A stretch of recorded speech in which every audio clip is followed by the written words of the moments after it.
பார்க்க போகிறோம். எது போக்ஸோ எது போக்ஸோ இல்லை அப்படின்னு சொல்லி பார்க்க போகிறோம்.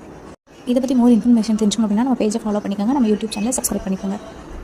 எது போக்ஸோ அப்படின்னா, இப்போ 18 வயசு கம்ப்ளீட் ஆகாமல் ஒரு பெண்ணும் ஆணும் 2 பேர் சேர்ந்து தான் செக்ஷுவலில் ஈடுபட்டாங்க அப்படின்னா அது தப்பு. ஆனால் அந்த போக்ஸோ கிடையாது. எது போக்ஸோ சட்டம் அப்படின்னா, ஒரு 18 வயசுக்குள்ளே இருக்க ஒரு சிறுமியை பாலியல் வன்கொடுமை பண்ணி, அதாவது செக்ஸுவல் அஃபென்ஸ் பண்ணி ஒரு ஆண் அவங்க துன்புறுத்துனாங்க அப்படின்னா அதுதான் போக்ஸோ அப்படின்னு சொல்கிறாங்க. ஆனால் இப்போது போக்ஸோவை எல்லாருமே தவறாக பயன்படுத்துகிறாங்க.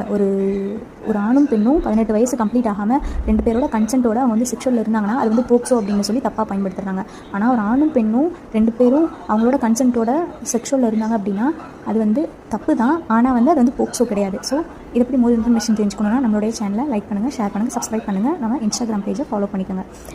இந்த இன்ஃபர்மேஷன் உங்களுக்கு யூஸ்ஃபுல்லாக இருக்கும் அப்படின்னு சொல்லி நம்புகிறேன். இதை உங்கள் ஃப்ரெண்ட்ஸ் அண்ட் ஃபேமிலிஸ் எல்லாருக்கும் ஷேர் பண்ணுங்கள். தேங்க்யூ.